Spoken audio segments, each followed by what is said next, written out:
Okay, so our next talk is by George Reisch. Hi, everyone.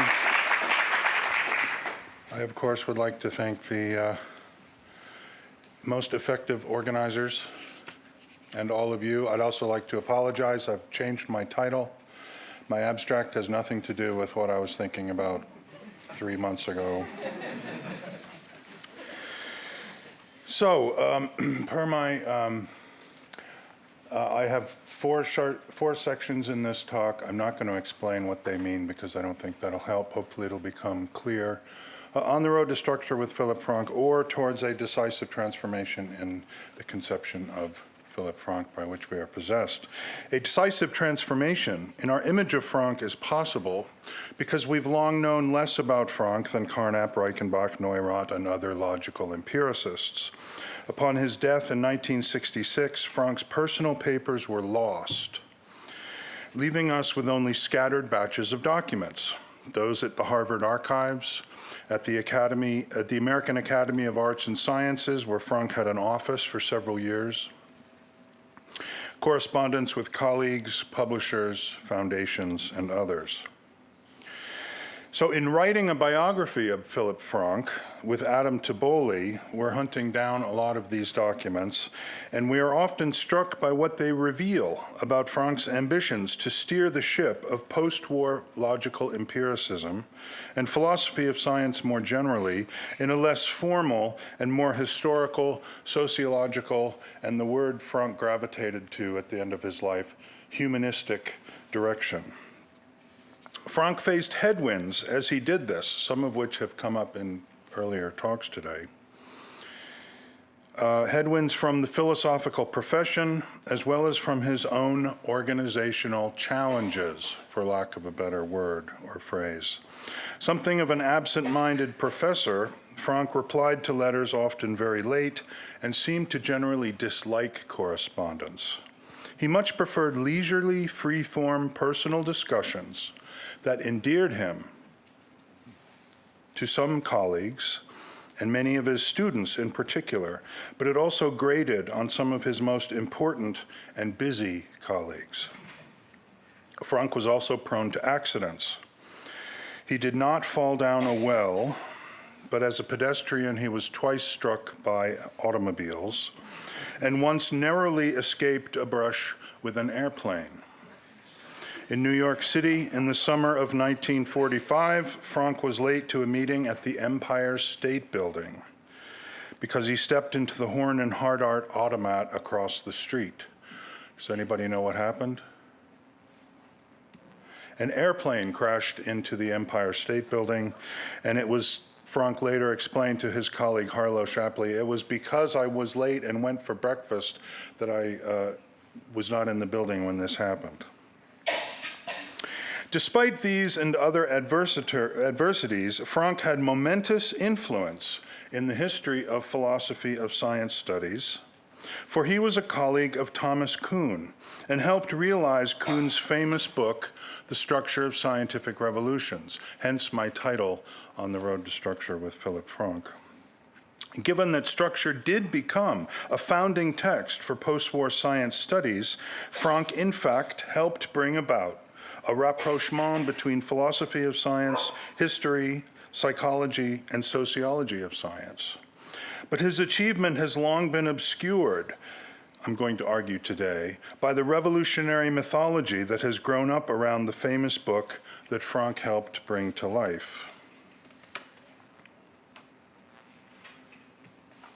Kuhn and Frank were in some ways quite similar. They arrived at Harvard nearly together, Kuhn as an undergraduate in 1940, Frank as a refugee from Czechoslovakia in 1939. Both were secular Jews, habitués of New York City as well as Cambridge, and physicists by training who were drawn to philosophy of science. Before Kuhn left for Berkeley in 1956, he had spent a total of 14 years at Harvard. Frank was there all the time, teaching similar courses in the general education program, moving in the same circles, discussing the same interests, and often discussing their shared conviction that most professional philosophers needed to better understand history and sociology of science. But there were major differences. Obviously, one, Frank was 38 years older, and two, probably related, I think that's important. Frank was a reformer, while Kuhn was a self-styled revolutionary, the man who would later spark the Kuhnian revolution in science studies. As documented by Structure's famous first sentence and by other documents in Kuhn's archives, he fully intended that his historical monograph about science should spark a revolution in philosophical thinking about science. It was not history accidentally revealed a rift. He set out to do this. On Kuhn's part, I think, this created a tension in his relationship with Frank. For despite Frank's plans to reform logical empiricism, along those lines I nodded to earlier, Frank was a proud logical empiricist, widely known through his writings and among his friends and colleagues in Cambridge for carrying the torch of logical empiricism in post-war America, and even for hosting Vienna-style salons in his home. Beginning in 1950, Frank's dedication to logical empiricism became official, for he was president of the new Institute for the Unity of Science, which we talked a little bit about this morning, that he founded with Rockefeller funding. Its goal was not only to reinvigorate Neurath's Unity of Science movement, but to expand and liberalize logical empiricism by allying it with American pragmatism and new research in sociology and history of science. One of the Institute's first official undertakings, for example, was an essay contest addressing the historical divide between science and philosophy and what can be done about it.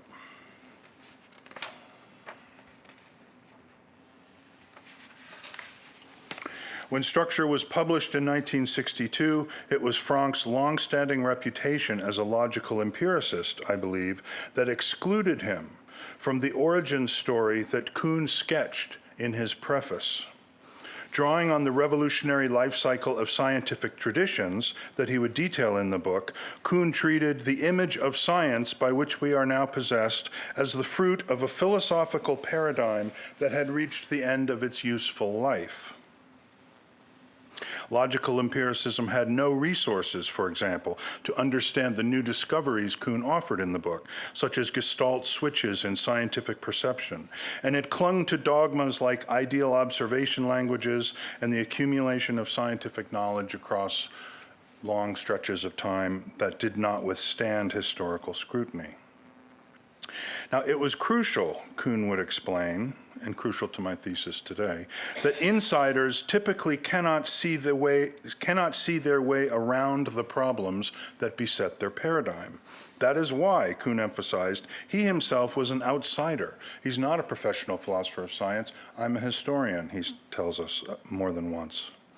Besides a few philosophers who were already on record as critics of logical empiricism, Quine, Norwood Russell Hanson, Feyerabend mainly, the colleagues and scholars that Kuhn thanked in Structure were outsiders as well. These historians of science, psychologists, and linguists helped Kuhn flesh out his portrait of logical empiricism as something like a scientific paradigm in crisis. So it would make no sense for Thomas Kuhn to thank Philipp Frank, a proud and original member of the Vienna Circle, for helping to create the structure of scientific revolutions. For if it were possible that the new image of science, or something like it, could develop within logical empiricism itself, why do we need or want a revolution? We can just have reform. From Frank's point of view, as you can imagine, things look different. Thomas Kuhn seemed like a young, energetic, and potentially valuable colleague for Frank's ongoing reform efforts and the ongoing business of the Unity of Science movement in the United States. In the fall of 1952, for example, Frank corresponded with Charles Morris and Rudolf Carnap, the surviving editors of Neurath's International Encyclopedia of Unified Science, about the latest problem at hand. The author of a monograph on sociology of science had just died. They needed a replacement, and hopefully someone who could write it quickly. Frank suggested two things: to take that monograph and erase sociology and write history. Let's make a history of science.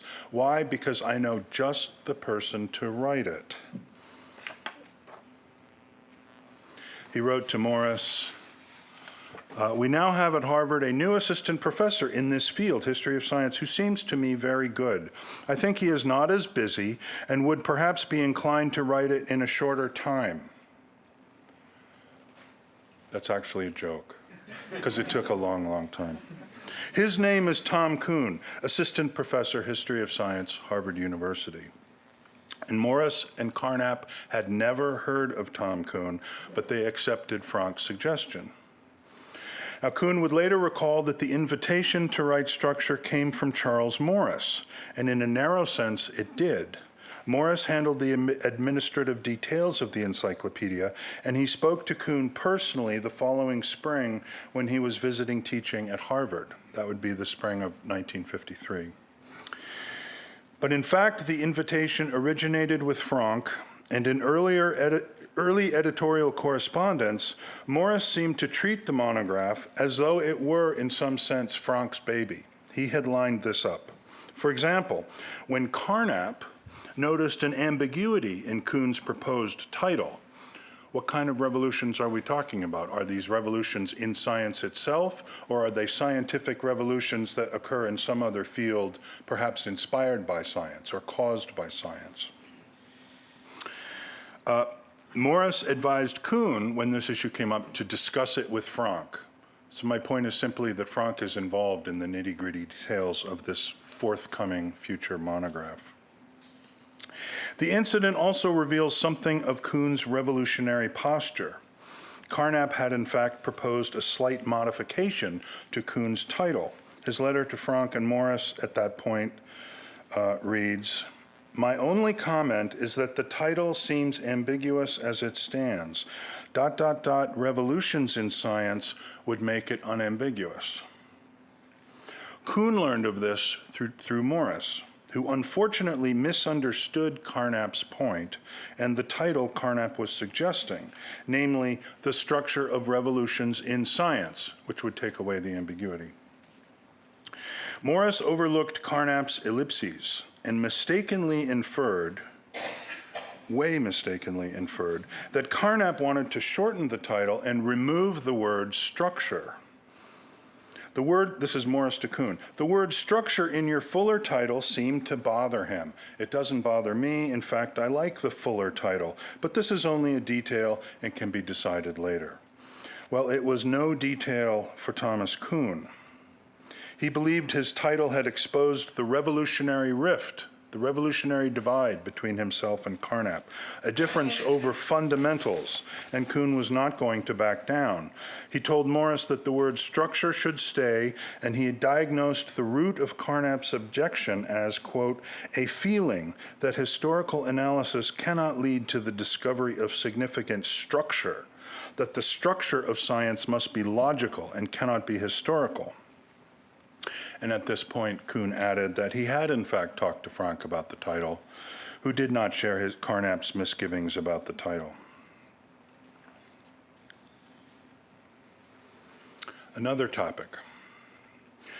When Kuhn first proposed his title, he also provided Morris an abstract of this forthcoming monograph.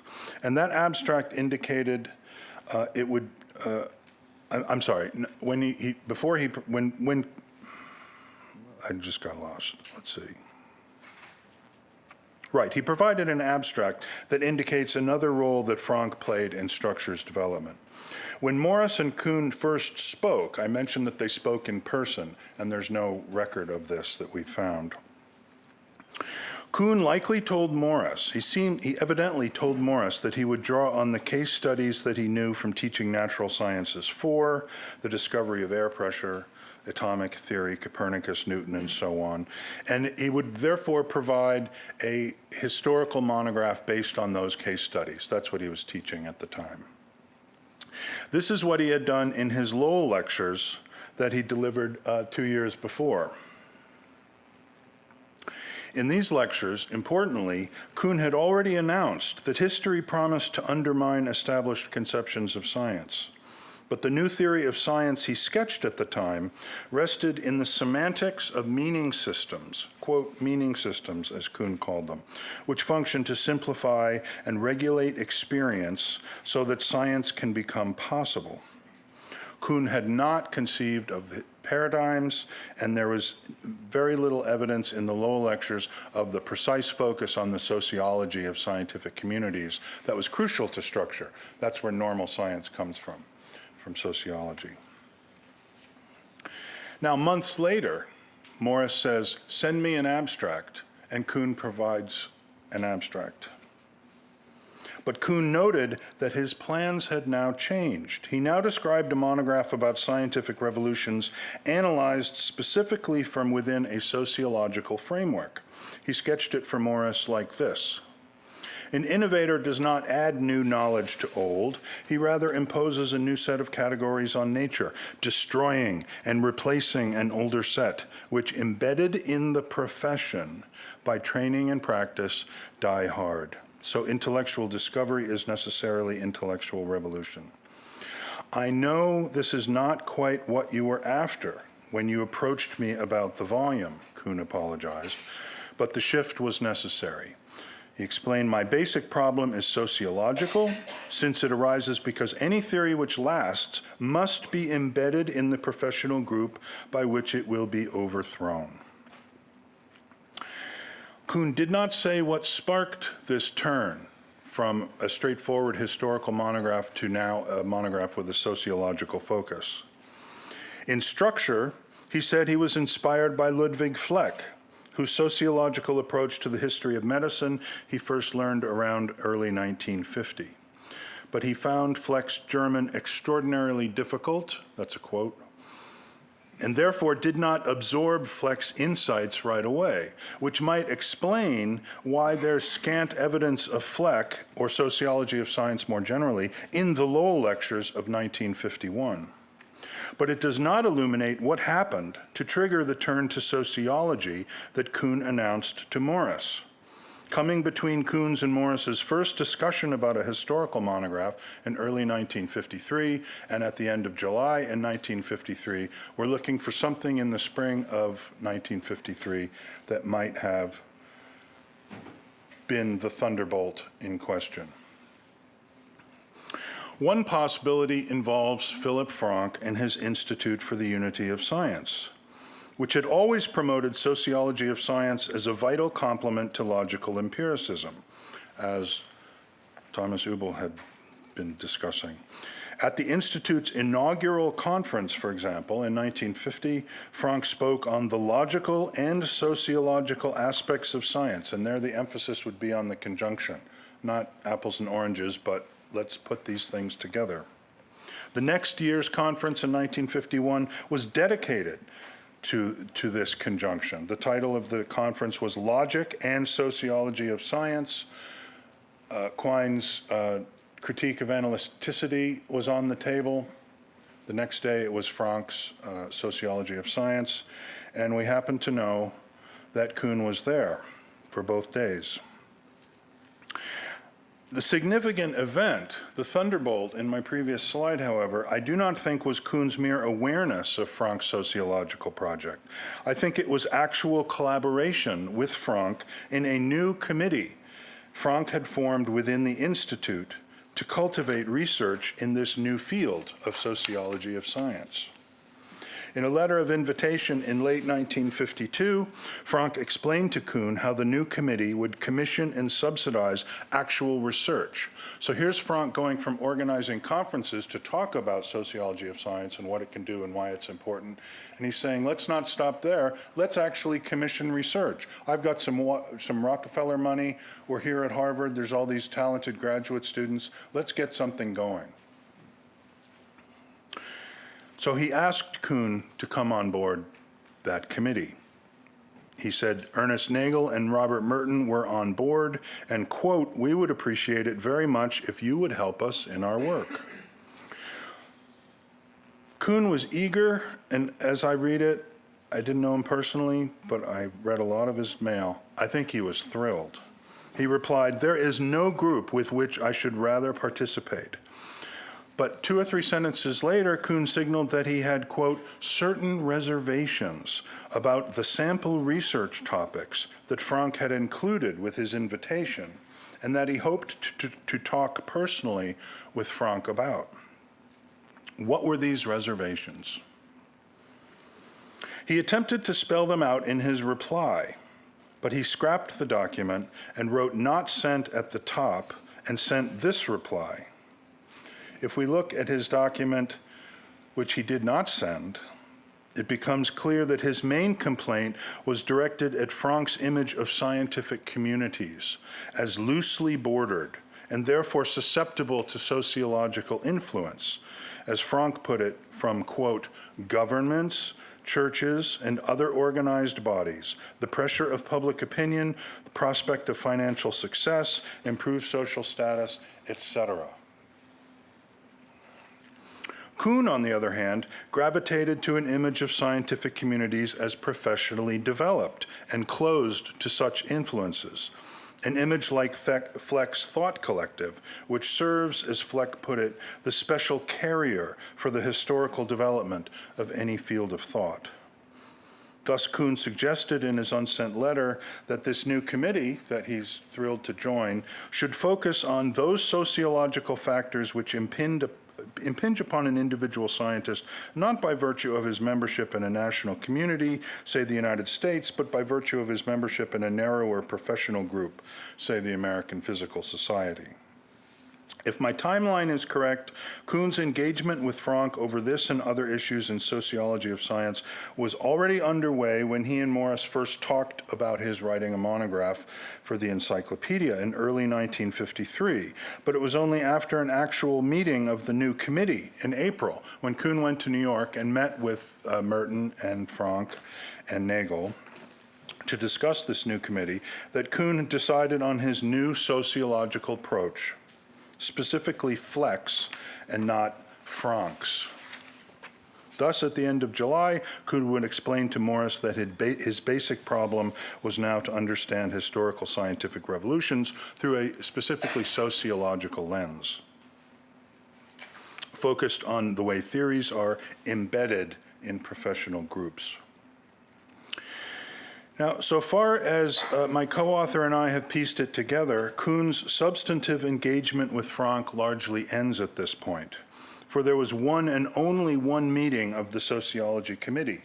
Frank tried to organize a second, but I think his organizational challenges got the better of him, and it never happened.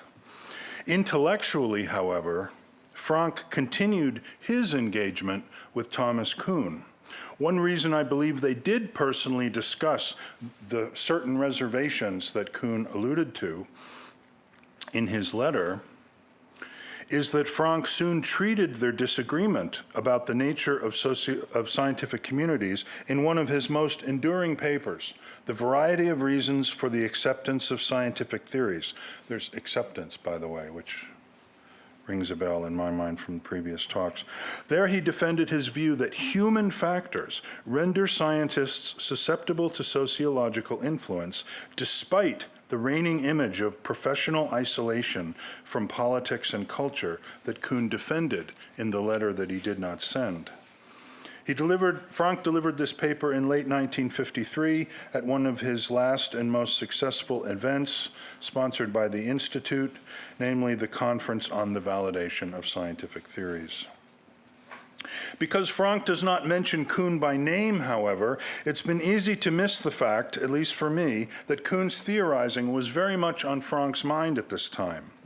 Reciprocally, there is no evidence in structure of Frank's roles in the monograph itself or in the evolution of Kuhn's theorizing about sociology of science.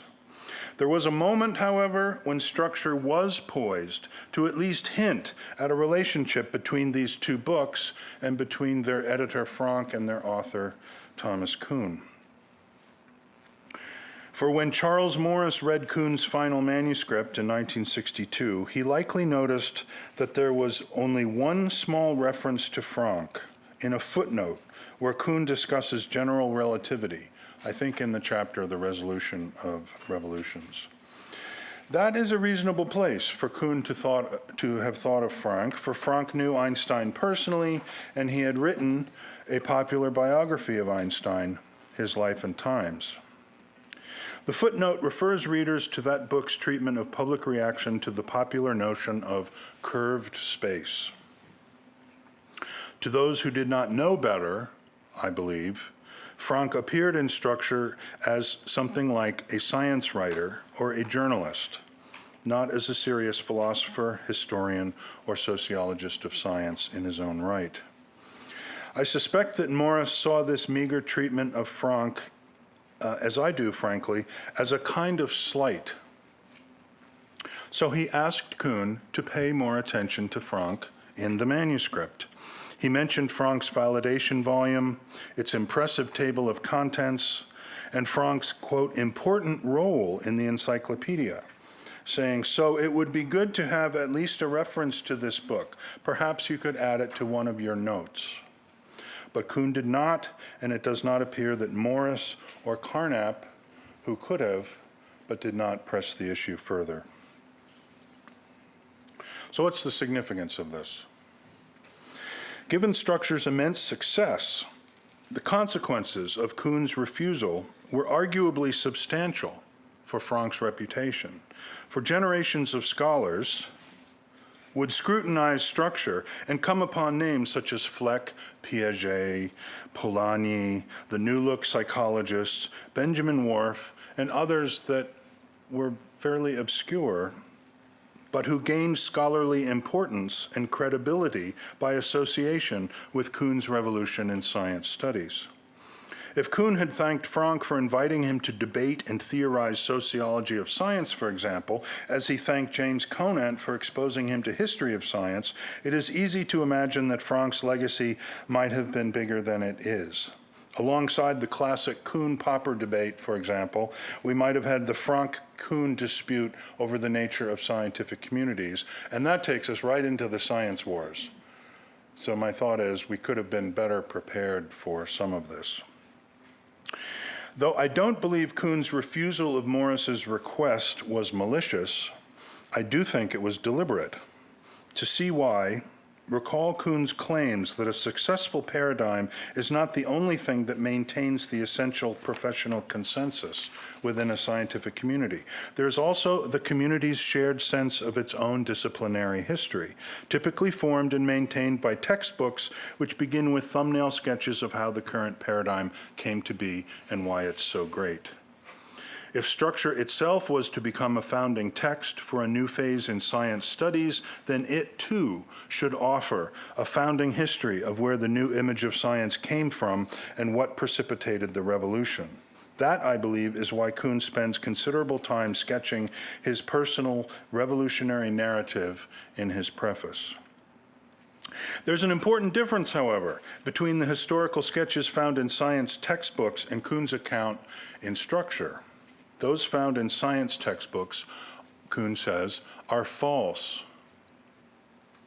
He even invoked George Orwell to explain how these accounts hide the revolutionary dynamics that raised the paradigm in question to orthodoxy.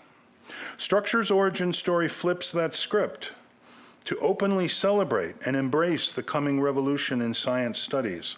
That, of course, does not make Kuhn's origin story true, but my sense is that Kuhn thought it was true, at least true enough to rationalize leaving Frank to one side in his thank yous and in his subsequent historical recollections about structure's origins.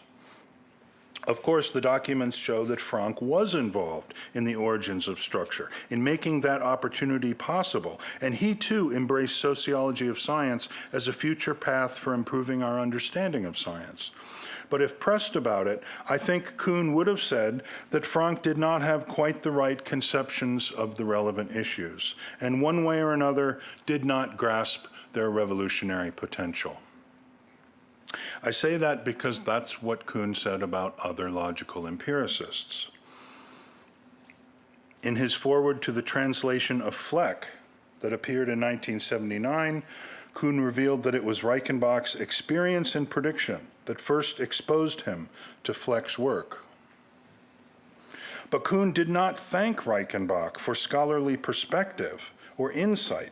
He said Reichenbach didn't really understand Fleck, and that it was only the conventions of scholarly citation that had serendipitously required Reichenbach to include in his book Fleck's provocative title, The Genesis and Development of Scientific Facts. It was those words, and not anything Reichenbach said, that mattered in Kuhn's revolutionary evolution, if there is such a thing, revolutionary journey. As we saw in the case of Carnap, Kuhn was quick to explain Carnap's supposed aversion to the word structure as evidence of a programmatic bias against history of science. This bias was so strong, Kuhn continued to believe in coming years that when Carnap wrote to him in 1962 to congratulate him on his completed manuscript, Kuhn thought that Carnap was not being honest and said nice things about the new book out of politeness. Only when Carnap's admiration of structure became a topic in the philosophical literature, about a dozen years later, did the revolutionary narrative seem to relax its grip. Kuhn confessed privately and in print that indeed he had gotten Carnap wrong, and he was very embarrassed about that, and he should have known Carnap better, and he was really upset that he doubted Carnap's sincerity, because he kind of described that to me as I burned that bridge, and Carnap would have been alive for several years, and we could have talked. Yet Kuhn's regard for Frank seems never to have evolved. In the long interview in The Road Since Structure, conducted about 2 years after these Carnapian mea culpas, Kuhn mentioned Frank twice, once as an undergraduate physics teacher whom he may or may not have studied with. He said he didn't really remember. And then later as a philosopher of science, along with Carnap, von Mises, Russell, and Bridgman, whom he read during his wartime service when he had time to read. Compared to his single reference in Structure, Frank was at least graduated to the ranks of serious philosophy of science, but his role in the revolutionary narrative remained strictly old guard. Frank was there at Harvard, in the background, but he had done nothing significant or memorable to help create structure or bring about the Kuhnian revolution. In the parlance of the 1960s and 70s, Frank was part of the problem, not part of the revolutionary solution. Thank you very much.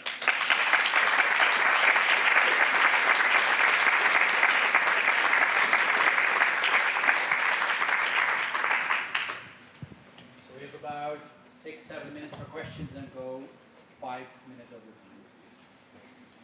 time. Thank you. I love your work, and I'm so excited to see this new book, so go dog go. I have 2 questions, one about Frank and one about Kuhn. And the question about Frank, I'll just put a context to this. I just recently had an occasion to write a final book review that turned out to be a eulogy for John Heilbronn at Berkeley, who attributes his own conversion from physics to history through Kuhn, but is very explicit in a kind of memoir-style interview he did, that he did not think of Kuhn at all as a historian. He was a philosopher, and that's what he, in fact, got established at Berkeley in this way. And that makes me think about Frank as a person at Harvard in the 40s working, you've talked about sociology and philosophy, but about history. And so the question is, did Frank have any connection to Sarton? And was he part of that? And my understanding is that Conant and Kuhn and I.B. Cohen and others distanced themselves from Sarton, but Sarton had brought history of science and connections to the International Congress in the History of Science to Harvard as early as the 20s and represented this other approach. So what do you know about Frank, his relationship to Sarton? And then with Kuhn, I wonder what you know about Edward Shills. And I've read documents that are, and he, I'm assuming you know him, but for others, he was a sociologist, long time at Chicago. Sure. And he was the founder of the journal Minerva in 1962, which was an explicitly sociology of science sort of journal. And there's correspondence at Chicago from Shills to Kuhn, inviting Kuhn to become one of the founding editorial board members. And also talking about a possibility of an appointment for Kuhn. In social thought. Yeah, in social thought. But that's 10 years later than your lightning bolt. But is there sort of an earlier history of Shills being influential in this network with Kuhn? Off the cuff, I'm not familiar with one, but there is current research about, there's a current paper recently out, I can't pronounce the name, it's a Polish scholar who's defending Fleck against Kuhn's, what he perceives as Kuhn plagiarizing Fleck. I'm not interested in going there. But in that story, Shills is involved. How? I'm not exactly sure. But Goretzky, I think is his name. Him and his co-author have actually dug into the Widener library records to see who and when checked out Fleck's book. And it's Shills and Kuhn, and then possibly later Conant, because Kuhn wanted Conant to read it. But otherwise, I know that I'm pretty sure that Shills was on the early list of readers for the early manuscript, the first version when it was completed, and I believe he largely approved of it. And whether that was the start or the continuation of a relationship between those two, there was a relationship, and it was serious enough for, as you say, Shills to say, "We need you here at Chicago." As for Frank and Sarton, I again don't have a detailed answer. You're right. You're quite right. There's this sort of unstated sense you pick up in the documents that Sarton was, the history of science guy that no one liked. I.B. Cohen, they did like, although there were issues between Kuhn and Cohen, which I don't want to dish about. That's all I can say. I wanted to ask you a question about, Kuhn's sort of practice. Oh, I'm sorry. So sorry about that. Nobody heard me. I wanted to ask a question about Kuhn's resistance to revision and whether this is a sign of him actively deciding these aren't matters I should change, or whether they were just instances of sort of an obstinacy to keep everything as he had it. So in the case of the first version of structure in the Encyclopedia of Unified Science, Kuhn says in Road Sense Structure he wasn't really very happy with that outlet for the publication. And when University of Chicago Press was reviewing the book, he was much happier that it looked like he had a chance to publish there. And so Nordal Hansen wrote a referee report for structure that was, fairly critical about it. And Curly Brown had already told Kuhn, yeah, we're going to publish the book. Doesn't matter. And actually Hansen had already written the referee report, and then he promptly lost it and had to rewrite it several months late. But anyway, I believe there was just a little tiny paragraph that was added in response to Hansen's critiques. And I'm not aware that he responded to Hansen in the book. My sense of it was he's not going to respond to the argument of circularity. That's what right. That's what Hansen promoted. But Hansen also said this is not a damning critique. Yeah. He praised the book. He praised Kuhn himself. Sorry. Yeah, and I'll talk about this a little bit in the next hour too, but I do think Hansen was a little bit irked by this because he ended up publishing a lot of his review in Dialogue in 1964. And Well, the way things are going with the Polanyi people attacking Kuhn for stealing his ideas and the Fleck people, maybe Hansen is next. I don't think that's likely to happen. But my general question is something like this, just in kind of the historiography of reconstructing what Kuhn was doing.